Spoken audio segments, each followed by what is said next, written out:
after then those questions are agree answered. agree where we on wanna it go. ahead of time also, like we would say, it's a half of the 1% up to the 1% based on these items, and at the board discretion, Discretion, and we'll give yeah. you, a proposal or whatever, whatever the word, ahead of time to let you know what kind of range you're looking at, or something along those lines. You could go back to, say, the Wolf Tech project.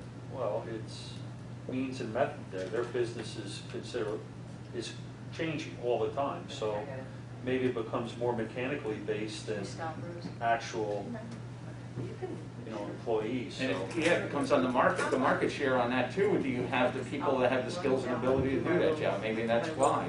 Low charge. which is why I'm trying to say that you don't lock yourself in. Yeah, you don't create wanna- some loose criteria that, just basic things you need to know. And then, to be fair, it's hard to, not everybody wears a blue shirt. Not everybody wears, So maybe, Jimmy, and Mike, in the language we put, it's discretion, but give them examples. For example, if you. I think what you're putting in there already, Diane, is good. When you're talking about basic numbers to start the process with, Discretion of the board. 0.5% as opposed to 1 on taking over a pilot. I think that's a good baseline for people, and they'll come in and tell us why it should be this instead of that, Yeah, put it on that. because not everything is the same. Yeah. Yeah, so we're putting the onus on the person coming forward. That's right. All right, so we don't want a criteria, we'll leave it basic. Yeah, Okay. yeah. The good So part these is the are more you questions do, and the based more on blah, blah, blah. Okay. Yeah. All The right. more you do, the more, information you'll have to make a good, clear decision. Yeah, you take away from that too, somebody coming through the door going, well, it clearly states here that, Yeah. All right, that makes sense. That makes sense. All right. So in terms of process, is this something that Joe can put some language together, put it in to change the policy, and then we send it off to governance? So it does, I I don't did think double the check, it process doesn't need to go back to governance. It does not? It does not, unless there's some major life-changing thing here, but, governance had already pushed it to audit, so they did their review of it. I was here when he did it. It can go straight to the board. Okay, so this can go back to the board Yep, in so I can September. work on the language. Straight to the board. You'll have to include it in your parish report. Okay, great. Can include it in my report. All right. After much discussion, we acquiesced to audit committee, right? Is that what you're going to say, Mike? Do you need a motion to change the policy? I don't know yet. You know what? Yes, we do. Do Okay. we vote for Faye? Actually, No, you can do yeah. it, because you have a quorum with the two of you. Okay, I motion that we accept the fee schedule guidelines change. A second. All in favor? Aye. You got to bring that to the full board, Yep, Yeah. thanks. or whoever's there that day. Fee schedule. All right, zipping right along, The board was page second if it's up later. 52. Boy, that beats This is policy respecting uniform criteria for evaluation of projects. Seeing that rated. All right. Mhm.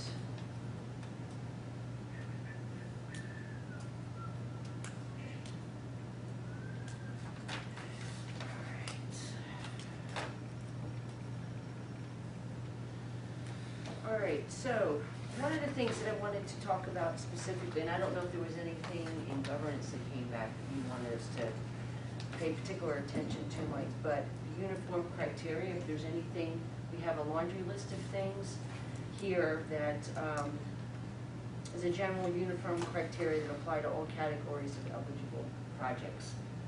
So are there things within this list that we want to review? There's section A, B, and C.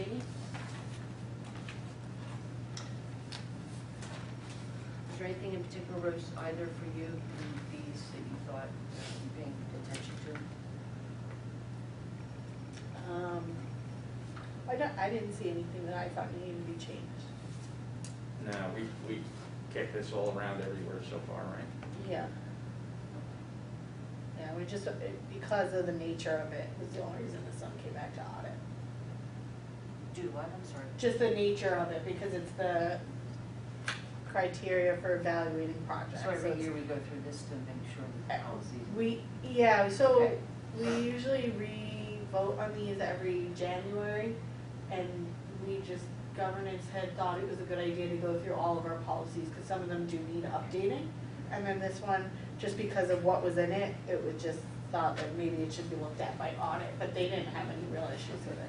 One question I do have, and I don't know if it would fit into this particular policy, is the prevailing wage.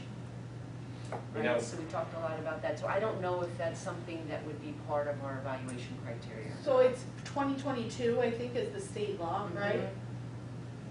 Yeah, I thought it was June of '21. Correct me if I'm wrong, Public Works?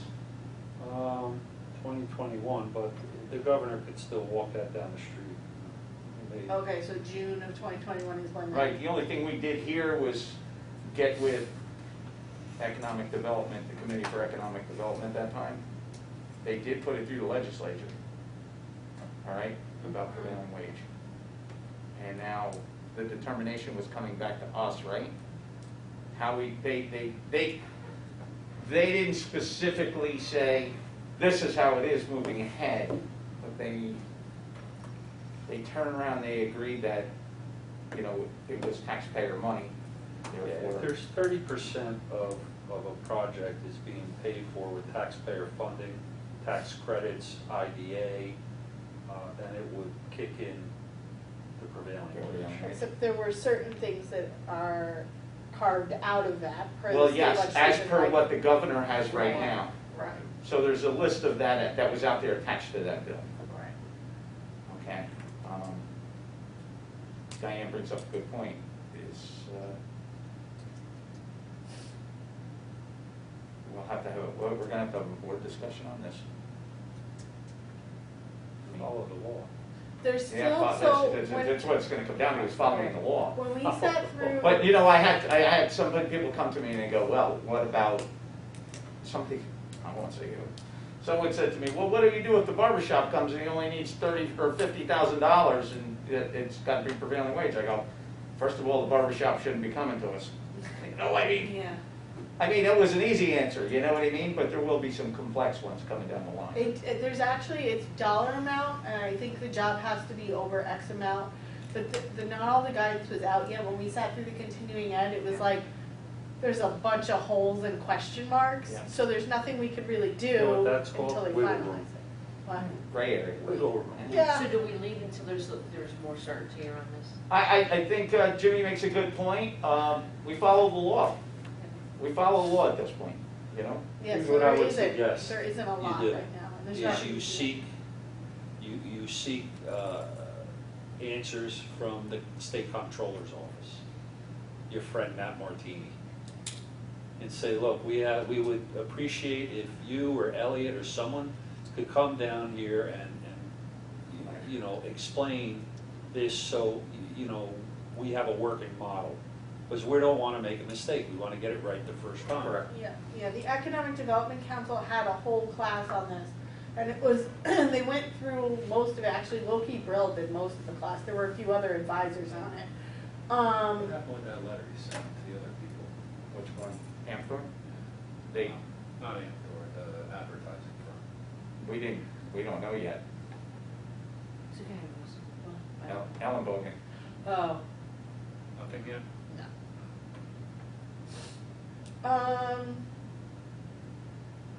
And. Yes, getting back to There was your, not, there was not much to do yet, was the, Right. what we took out of it, unfortunately. Yeah, and the comptroller and everybody took, you know, they were all in on that. Yeah. Well, I'm going to give you a good suggestion that you continue to write letters or emails and you maintain all of those seeking answers. Ask for scenarios, whatever the case may be, because if you document it, then you have some sort of idea. And if you get questioned on it, say, look, this is the information we received. Yeah, We're trying to get it right, that's all. okay. All right, so in the meantime, we leave our policy as is. you know, in the UTEP we have, we currently have the scale for prevailing wage. It's in there now, but I mean, moving ahead, we will adapt In to the terms law. of criteria, Yeah. right, for evaluation. And I think that's a great idea too, is to reach out to the comptroller's office. Yeah, yeah, I wrote it down. I'll do it. Get some clarity. I don't like that word. The clarity you don't like? Clarity, no, I like it. It's a good word. We don't clarity. have to approve this, right? This is just, we're done. Okay, anything else? So we'll leave these policies as is related to the evaluation. All righty. Travel and discretionary funds policy, page 54. Chair, if I could? Yes. We kicked this around at the governance meeting, and we discussed creating a credit card for the office of the CEO, Right. and it was something that we thought audit should approach. And I think, is Faith on that? She is. She had to run out to parking meter. We've talked about it where the CEO is going out of her pocket for a lot of incidentals, and then she has to put in a request to get that money back. I'm available a lot to sign, and Faye is around to sign, I believe. No, Danny. Standing now. Okay? And the problem is, if Dan's busy or I'm busy, it goes a day to day to day, it could be a week before we get back around to Rose, and that's her money out of her pocket. And at governance, we discussed streamlining that to get a credit card with a cap on it. So, So, and then the criteria for that, to come back through here. yep. Because I don't have any signing authority on checks, so there would be some oversight, because whoever's gonna sign the check to go to the credit card company would be able to see whatever was purchased Right. at that point. Correct. And I really am an advocate for a credit card over a debit card, because I just think it's a much better practice Yeah. in case I went crazy or somebody else went crazy. And Well, correct me if I'm wrong, but on a credit card, we could also dispute. you could dispute a lot easier A than debit with card, debit we're cards. gonna have a problem. Yeah. We didn't change anything. It was in UK. We changed something in the evaluation criteria. Oh, Just talked okay. about the evaluation in the future. All right, now talking about travel and discretionary policy and the fact that Rose has a lot of incidentals. So we talked at our last board meeting about getting a credit card with Right. a cap on the amount Right. that can be spent for Rose, so she's not out of pocket for extended periods of time. Right. That was all done, right? Did you get the credit card? No, we haven't done it, because it was coming back through here. Oh, it had Yes, gone back it to has here, come okay. back here. So we have to change the policy to reflect that Rose will, the CEO will have a credit card. I think the one thing that we did not discuss was a final amount in terms of the cap on the card, so. I thought it was 1,000. Was it 1,000? No, there was I no think final we amount. talked about it. Rick but- had just said, well, the credit card company will put a cap on it, but it'll be probably I'll more make than a we suggestion want. to the board that you make it a $5,000 cap.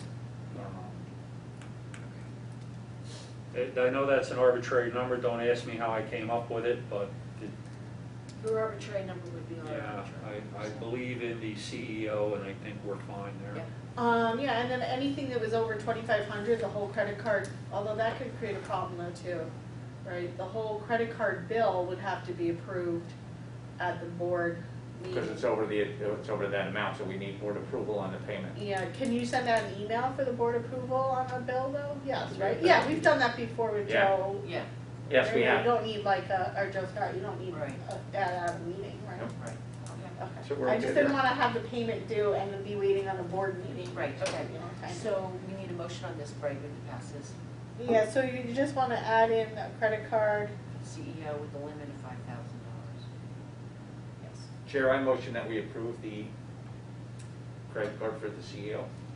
And I will second it. All in favor? Aye. I, All right. Thank you.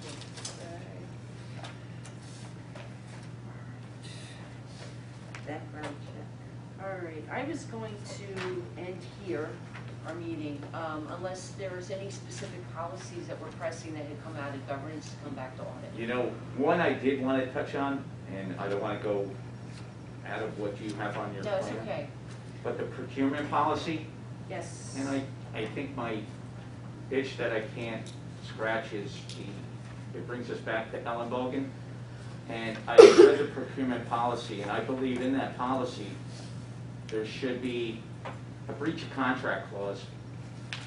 Okay, failure to render services or goods, or even entering into an MOU prior to procuring services. Memorandum of understanding. Yeah. Okay, that's gonna give us a lot more depth if we have an issue like that again. Yeah. And that was bugging. And there's a lot in here. Do you want to go through the whole rest of the policy, or just make a note of that for next time, or? I would make a note of it, Okay, okay, because this is a deep policy. Yeah. all right. So what we'll do is. So I can look up some verbiage or go over with the attorney, to add something in here for the next meeting about the MOU, breach of contract. MOU, there's generic language I can supply you with, okay, Okay. but yeah, you, And then we could do like a red line to start for the next meeting, next audit meeting, right? Because we're gonna meet again in October anyway, Mhm. because it'll be the end of the next quarter Yeah. already. yeah, because Okay. we'll probably have 2 more meetings. Get MOU through some is stuff. what? Memorandum of understanding. Oh, okay. Yeah. Entering into a contract rendering Yeah. services Yeah. or goods. So what we'll do, Mike, is we'll make that top of the list for going back to policy review when we meet in October. Yes, that would be great. Okay, that's fine. Yeah. Was there any other policy here that you wanted to call to our attention from the No, I government? think everything else can pretty much wait, you know? We thought, when Diana and I were talking, we thought enforcement of agency projects policy and the local construction labor policy made sense to discuss next time, because the next board meeting, or the next audit meeting will be in October, and we'll be Yeah. talking about what we're sending out to our projects at that point Yeah. anyway. Yeah, I So have it'll all notes. kind of flow together. I have notes on that for section 4, section 5, local labor policy, paragraph 3, Yeah, paragraph 5, section 4. yeah, there's a lot. Yeah, it's, Okay, Yeah. all right. So I, a motion to end the meeting. I'll make a motion to end the meeting. I'll second. All in favor? Aye. Aye. Aye, thank you. Thank you, Rose. Thanks, Jimmy. Good job. Thank you. Yeah. You guys do good work. That was very good. I just, Erin, you did it? I just realized I Don't forgot go the over there. CRC. I need a